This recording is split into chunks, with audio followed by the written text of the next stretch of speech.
Jose Urquidy started on the mound tonight, and what did he do? 10 strikeouts in nearly a perfect game. And what was even more perfect than that, Trey Mancini, his first at bat as a starting first baseman, hits a home run in the Crawford boxes. We'll talk about this and what was the key to Kyle Tucker breaking his slump. We'll talk about that on this edition of the Locked On Astros podcast. Hello and welcome to Locked On Astros, your daily Astros podcast. Here are your hosts, Eric the Man Huysman and Brett H-Town Wheelhouse Chancey.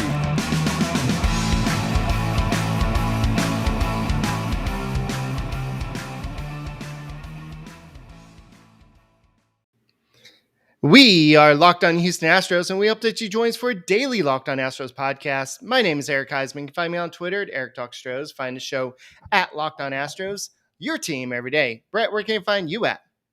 They can find me at H-Town Wheelhouse on Twitter and Instagram and at Stros411 on Twitter, Instagram, and Facebook. Always positive, always Stros. I want to thank you for making us your first listen every day. Whether it's on YouTube, keep on subscribing. Our numbers keep on going up, and give us a like while you're there. If we're doing a good job, give us a like. If we're not doing a good job, give us a like anyway, and just to make us happy. But on your way to work, on your way home to work, wherever you're just need something to do, just tune into the Locked On Astros podcast and make us your first listen on Apple, Odyssey, Spotify, wherever you listen to your podcast. Check out the Locked On Astros podcast. And I want to just say that, yeah, Trey Mancini actually hit the home run today, but it wouldn't have happened unless I bought a pack of baseball cards at Cracker Barrel today. I haven't bought a pack of baseball cards in years, but I was like, okay, I want to open it up and look what I got inside the card. It's a Trey Mancini card. So because I got this Trey Mancini card in my pack, he hit a home run today. And that home run was probably a big relief for him. I know whenever you're traded to a new team, there's a lot of pressure on you to maybe show that you belong. But now, especially after he didn't do good, him and Vasquez, the first game, I know it was a pinch hit. They had kind of measly little ground outs. But for him to make this instant impact, that's why I put this on the thumbnail. That's big for a guy like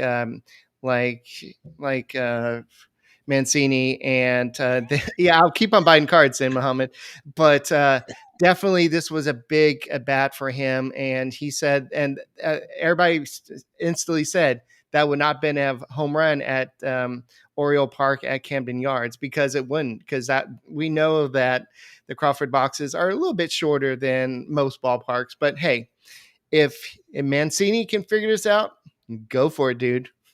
Yeah, exactly. And it's hard really to know what to really lead with in this game because there were so many good things that happened after these last two stinker of games. You know, you come into Minute Maid Park and you have a basically stone cold Red Sox team. I don't mean stone cold in a good way. I mean, this team was reeling. And there was just everyone's like, is this team gonna ever win a series for the rest of the season? And they take the first two. So you come into today, Jose Urquidy looked at ease today. And I love that Trey Mancini actually said it was so fun. I haven't had that much fun playing behind a pitcher. He said, you know, Jose Urquidy was locked in, and what he did today was special. You know, to take that perfect game into the sixth inning, whenever that line drive was hit over Bregman's head, Bregman jumped as high as he could. I mean, if Bregman was maybe 6 inches taller, he might have caught it, but it was an absolute laser. It was a valiant effort.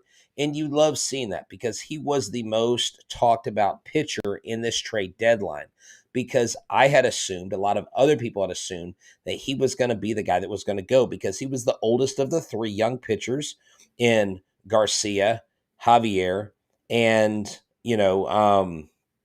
and Jose Urquidy.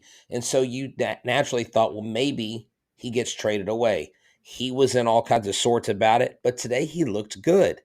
And I loved what this Astros team did. They won 6-1 today, and it was a good game all around. And I know some people are like, oh, Mancini's only 1 for 5 and all this stuff, or Vasquez didn't get a hit. Look, they're on a new team.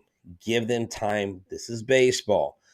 these are very good hitters. Trey Mancini is an all-star player, and he has looked every bit as comfortable as he ever looked in an Orioles uniform. He's been all smiles, and this guy's really going to endear himself. It's going to be hard that if the Astros have him and he really works out, it's going to be hard for them. He's going to make a decision hard for them to not have to re-sign him. I mean, I would think if he has a successful, playoff run with the Astros, I would want to see him in a uniform for the next few years for the Houston Astros. Yeah, another card I got today was this. It says it has Alvarez and Gurriel saying liftoff. And the Astros offense lifted off today a little bit with 6 runs. And Mancini wasn't the only hero today. And we had Kyle Tucker with finally trying to bunt. And you had Altuve with 4 hits. And he is actually tied with Craig Biggio for most 4-hit games in Astros history with 34 games. And he was trying to get that 5th hit, but unfortunately Dubon got out and didn't give him an opportunity to get that 5th at bat. But that would be pretty awesome. But going back to Urquidy, just what he's doing, he dominated by striking out the 10 batters. I believe that was a career high or tied a career high. He threw 70 of 97 pitches for strikes. He is 5-1 with a 2.29 ERA with a 0.75 WHIP in his last 9 starts, which are all consecutive quality starts. So he said that I feel really calm right now. I know what's going to happen to me, where I'm going to be right now. I feel more comfortable, and I'm very grateful to be with this team, because remember, his name was being thrown around, and he's like, dude, I'm here. I'm going to stay. The Astros want me. Great. And so it was just great to see what happened. And in those 9 quality starts, he struck out 47 batters, only walked 12 batters in 59 innings in that stretch. And also during that stretch, he also ditched a cutter, which he tried to add this year to become a better starter. And we always see a starter say, hey, let me try to become better by adding this other pitch. But then he was like, you know what, something ain't right. And maybe he talked to the pitching staff, and they're like, hey, yeah, let's ditch this. And those are the adjustments that these pitchers and this pitching staff helps them make to be so successful. Jose Urquidy induced 15 swings and misses. Remember, we've talked about it on the show at length, how he is a strike thrower. Even Joe Thon, the manager of the Fayetteville Woodpeckers, knows that Jose Urquidy is a strike thrower. And that's why he was probably someone who would garner a lot of attention during this last trade deadline. But he's here. He feels at home here. He looks comfortable. The team trusts him. And Vasquez, you can't say enough about what he did today, because it was up to him to call the game. It was up to him to get the right pitches going across the plate. It was up to him to frame the pitches and do all that stuff. And so Vasquez showed why you brought him here. He's not just an offensive catcher. He is a defensive catcher. And we all know that Martin Maldonado has struggled defensively this year. His defense has gone down. Even though he's one of the best in the game, his defense has suffered over time, because I think a lot of it has to do with fatigue and overuse, Eric. His age is getting the best of him. Vasquez is 5 years younger, and he comes in, and him and Martin Maldonado work well together, and he called an excellent game. I mean, he nearly caught, imagine him catching a perfect game his first start. Right. And not to be buried in all of this is Jose Altuve, like you said. The 4 hits. I mean, this guy's just starting to hit. And if Altuve can get hot, if Bregman can get hot. And I want to ask you, Eric, do you know why Kyle Tucker broke out of his slump today? Do you know what he did? Yeah, he hit a bunt, and that's a way to break a 0 for 9. What? That's not what he did. That's not the key. The key is not the bunt. He did something else. What happened? He changed his walk-up song back to I Love by Joyner Lucas. That's what broke the slump. He had changed his walk-up song, and he changed it back to I Love, and boom, today he got that bunt single, slump broken. So I think it had to do with the song, maybe had to do with the bunt, but that's how baseball is. These baseball players get superstitious, and when he changed his walk-up song is when he started declining. So there you go. Songs, bunts, batting gloves, whatever it takes, right? Whatever it takes. All right. While Kyle Tucker is putting his DJ on the couch for poor song choice. Maybe his DJ needs to get him something from Blue Nile to get back in his heart. And so let's talk a little bit about Blue Nile. Yeah, so Blue Nile is the original online jeweler to high-income adults looking to get engaged and gift fine jewelry. So visit the website today and become a Blue Nile customer. You might say, "Wait, hold on. I'm just a normal guy like Eric and Brett, and I may not be a high income adult. Maybe you are. I don't know." But here's the thing. They have custom engagement rings that will match her dreams and will be within your budget. It's a great place to go. They've got bench jewelers that have been there, and they're there for 20 they're there 24/7. They've been around since 1999. They've helped millions of couples get their forever piece, whether it's wedding jewelry or fine jewelry, whether it's a cocktail ring, a gemstone necklace, whatever it is, a tennis bracelet. Go check out Blue Nile. They're there to help you. They will walk you through the process. When you create or build your engagement ring, the one of her dreams, they give you online tools. They will help you select the shape, the size, the clarity, as well the setting style. That's right. Blue Nile's Bench Jewelers will then handcraft her perfect engagement ring. Each ring is one of a kind. This is celebrating life's special moments with fine jewelry. Whether it's by phone or by chat, they're there to help you and with every budget.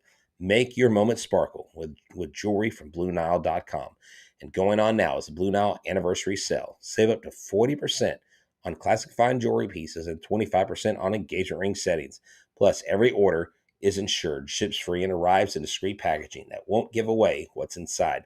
Shop stress free and find your forever piece. Go to BlueNile.com today.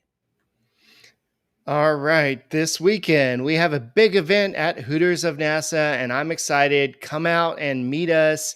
Brett, tell us about Hooters and tell us about the great event. So Hooters NASA is a great place. We love hanging out there. We love hanging out and watching Astros games.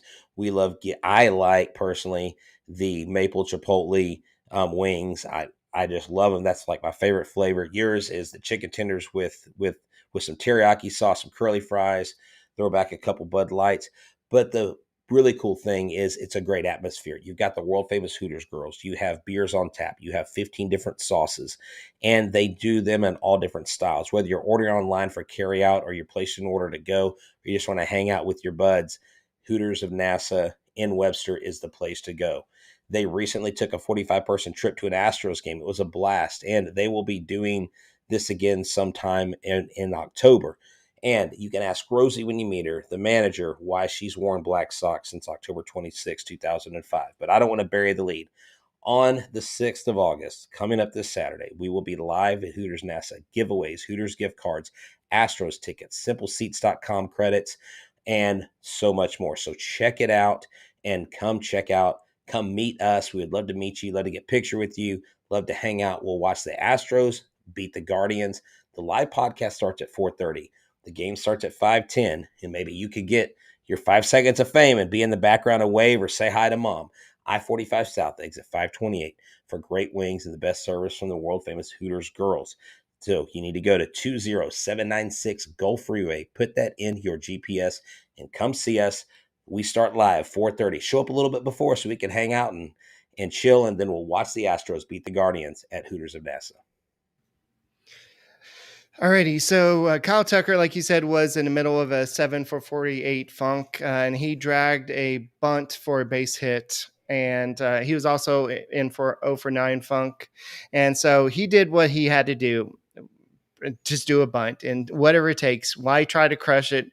Just try to get on base. And I'm sure Kyle Tucker is going to break out of it. He always does. He always goes through these little slumps, but once he gets going, I think he's going to be fine. I'm not worried about Kyle Tucker. I know people have been screaming about him. I know people have been screaming about Pena. I know some people even starting to say, oh no, Alvarez is in a slump. Alvarez is in a little mini slump. That's fine, but he deserves to be given a little slack. He's still batting .303 with a OPS of 164, made 1064. So he's still a good player. So just give him a little bit of slack. He's not crushing home runs every instant, but he's still having a good season. So Bregman Yeah, I had would. a good game. He had Yeah, 2 hits, and then Tucker had 2 hits today. And so we're starting to see Pena with 1 hit. So we saw 12 hits today. So we're starting to see the offense slowly but surely start to come back up.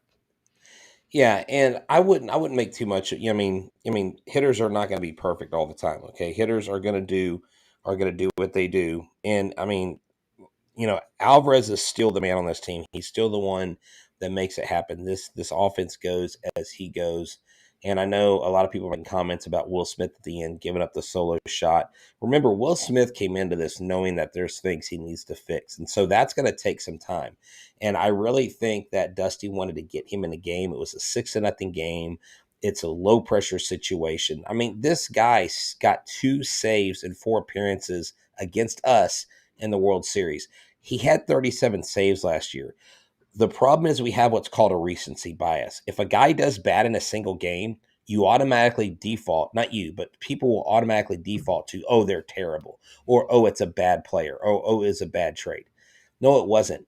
Even if this guy doesn't make the playoffs, you get out of over Easy's really bad contract, and you don't have to worry about his mediocrity. He wasn't going to make the playoffs anyways. You actually did a good thing by getting rid of his contract. Will Smith, if you know this team in the history of the pitching staff, they have taken guys, they have turned them around. How can you not see them turning around a guy that has a World Series ring on his hand, a guy that has 30 plus saves in more than 1 or 2 seasons? Will Smith is a quality relief pitcher. He's a left-hander. You all wanted him. Now that you got him, you got to take the good with the bad. They're not going to be perfect every game. They're not going to come out and just be lights out. Maton's struggled a little bit here and there. Neris has had a little bit of struggle here and there. Martinez kind of struggled in one of his starts. He pitched for the first time since what they said, like July, I don't know, like July 18th or 19th. I mean, he hadn't pitched in like well over a week, right? So things are going to go fine. I think Vasquez is going to pick it up. I think Mancini is going to continue to fit in here. I just wonder how much playing time they're going to give Mancini. Like if Mancini hits, if he hits home runs, are we going to see Yuli get a bunch more rest days? I want to see Vasquez at least 50% of the starts. I want to see Mancini in at least 60 to 70% of the games. It's a good problem to have, but you know that every single game, every single lineup that we have is going to be heavily scrutinized. And Dusty and the guys got to put their blinders on. They got to put their earmuffs on and not listen to what we have to say or anybody else, but they have to do what they feel is put this team in the best position to win. And guess what? The Yankees with their ace got taken down 6 runs in the first inning against the Seattle Mariners. Cole got absolutely shellacked today.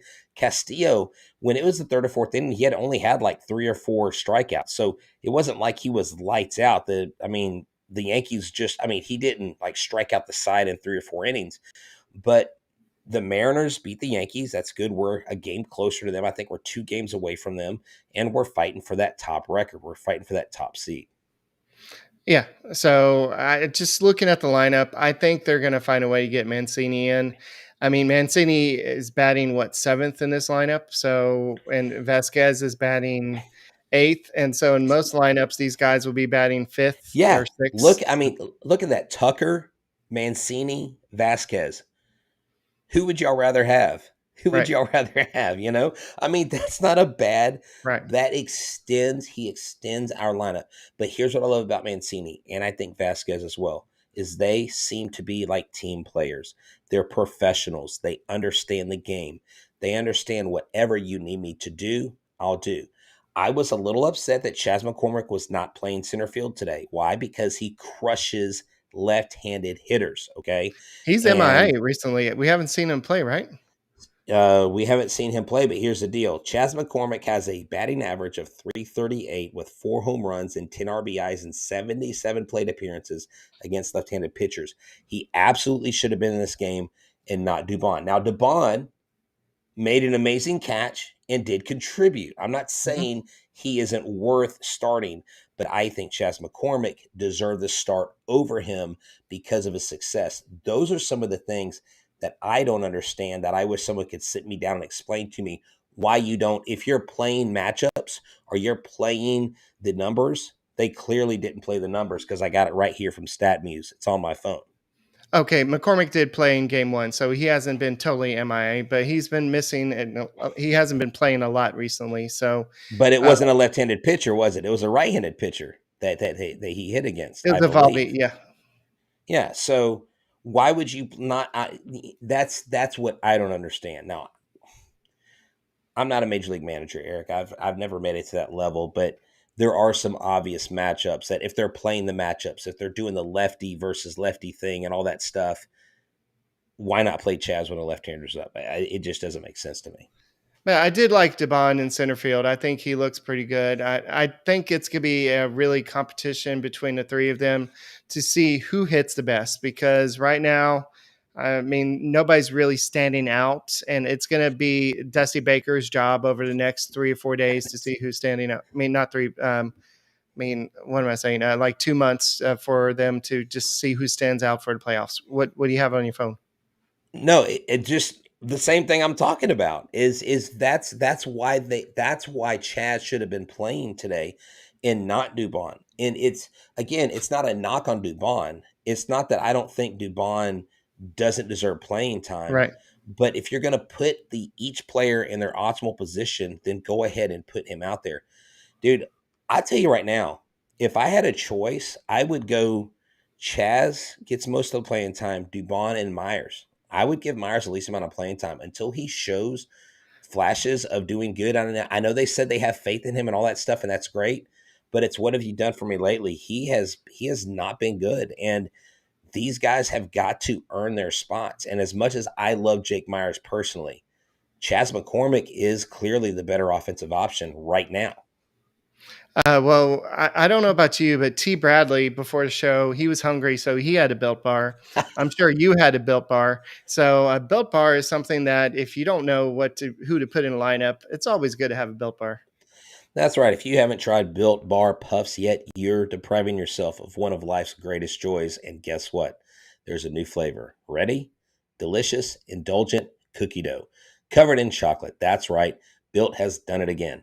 Let me introduce you to your new favorite cookie dough chunk puff. Have a light and chewy texture, real cookie dough chunks, and of course, they're covered in 100% real chocolate. Cookie dough chunk puffs are only 160 calories, and they're a whopping 15 grams of protein. Run to built.com to snag a box for you and the family. It's a perfect treat. Like the Built Bars, the new cookie dough chunk puff is covered in 100% real chocolate. That means they're healthy and tasty. Chocolate covered cookie dough with a light, fluffy texture. So good. What's great about Built is that their bars are made with collagen protein. Your body absorbs it more efficiently. So I need you to go to built.com and use a promo code LOCK15 for 15% off your order. Use a promo code LOCK15 to get 15% off at built.com. Grab yourself a Built Bar.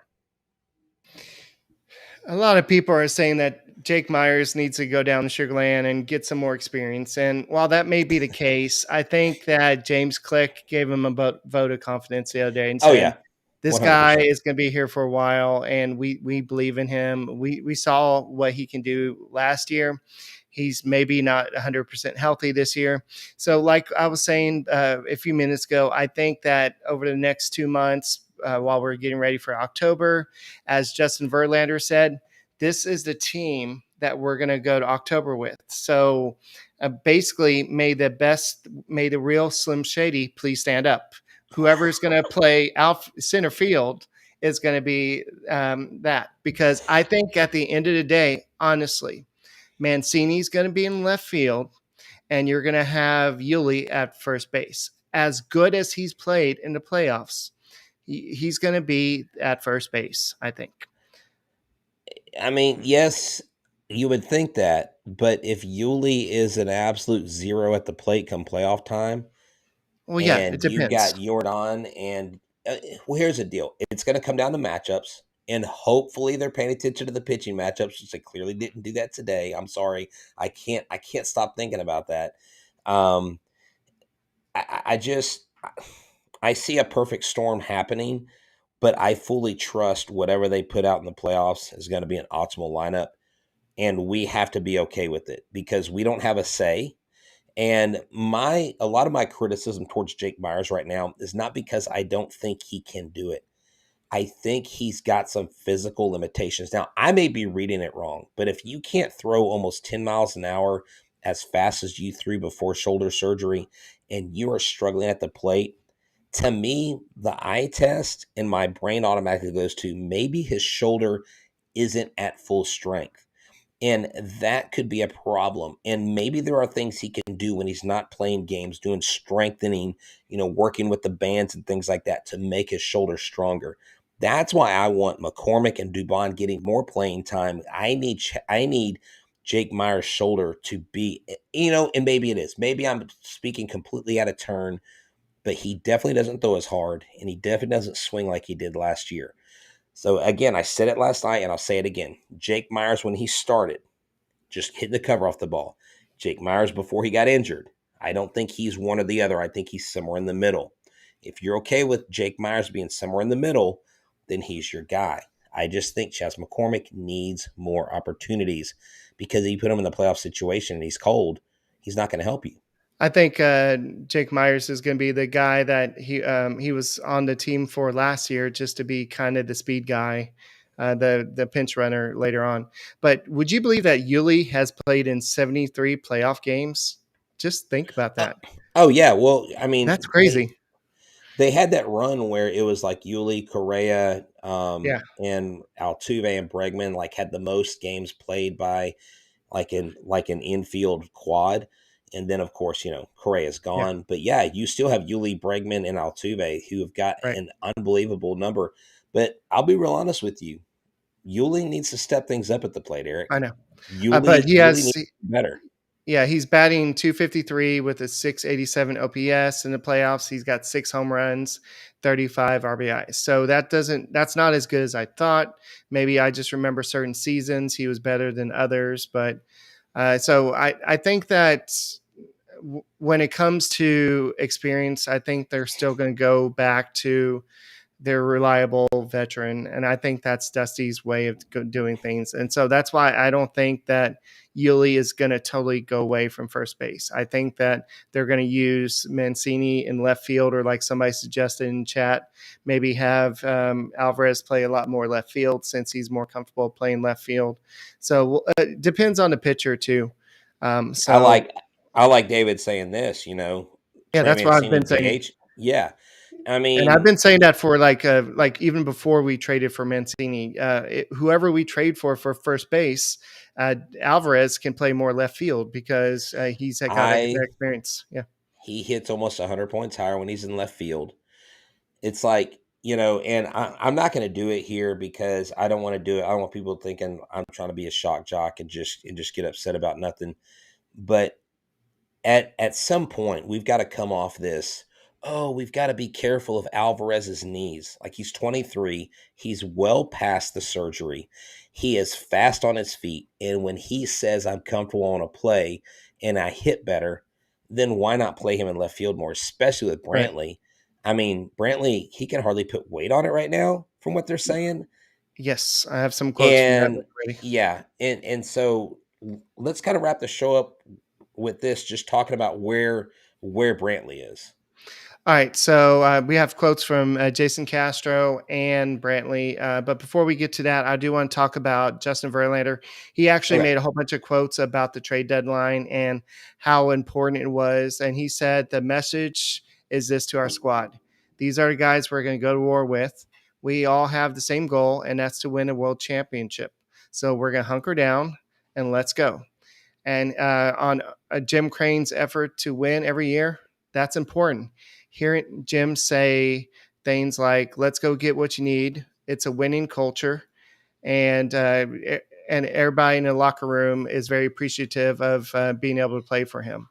And also, I think we really addressed some areas of need and made our team better. I've heard nothing but great things about the guys themselves, which is important because we have a great team. I can never say that word, but team chemistry and our locker room culture is important to us. And that was a big thing, especially with the whole what happened last year with Miles Straw. That was like he was a big important person to that the team chemistry. Yeah. George Springer was an important, and so was Carlos Correa. So they've lost a lot of players over the years. That was important to Right. team chemistry. But now so what he's saying is these guys are going to add to that. Any comments about that? No, I mean, that's just what you would expect from guys like Justin Verlander. I also heard James Click's comments about the flexibility that Jim Crane gave him. I just want to correct something because earlier I said he couldn't put his weight on his leg, and I was saying that was Michael Brantley. That's actually Jason Castro, Yeah. and Jason Castro said.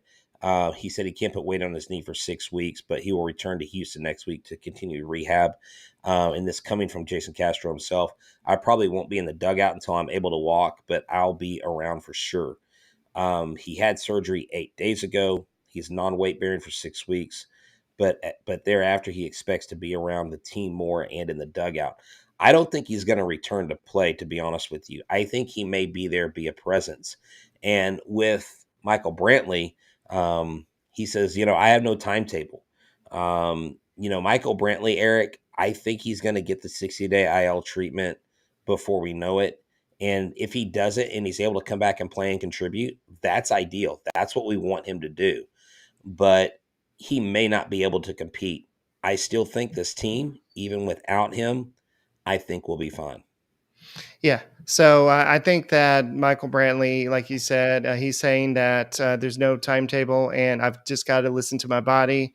But as an athlete and as a competitor, you just want to get out there as soon as possible. But you got to be smart at the time. And I've got to take my time and work back properly and just keep going. And he says it's just one day at a time, just rehabbing every day. So, and I think Jason Castro was talking about just coming back as like a kind of maybe a player coach just for the rest of the Yeah, year, no, just yeah, to yeah. kind of help Just with that. just to Yeah. be in the clubhouse. But man, hey, let me just say this, Eric, and I just want to tell our viewers and those of y'all that are new to the show, those of you that maybe just started listening to audio or just started watching us on YouTube, thank you so much for supporting us. These last few days, these last few weeks have been a blast. This has probably been the most fun summer I've had, and I mean, starting next week. I started back in my school routine, and I haven't even gone to my room like you have. I'm just like I'm kind of overwhelmed a little bit how this is all going to work out, but you guys make it worth it. You guys and girls following our show, keeping up with us, talking to us through Instagram, through Twitter. And I want to mention one of our followers today, Eric, actually caught the home run that Trey Mancini hit in the Crawford boxes. Okay. And I want to give his name out. I told him I'll give him a shout out. His name is Jeremy Harvard. He is a former Houston Baptist University basketball player. He caught the home run that Trey Mancini hit today. He said he's a big diehard Astros fan, and he's a huge fan of our show. And so I thought that was really cool. And hey, he even went to Dobie High School. So we got some Dobie connections there, and just really cool. Thank y'all for supporting us. I mean, just super, super cool to have you guys a part.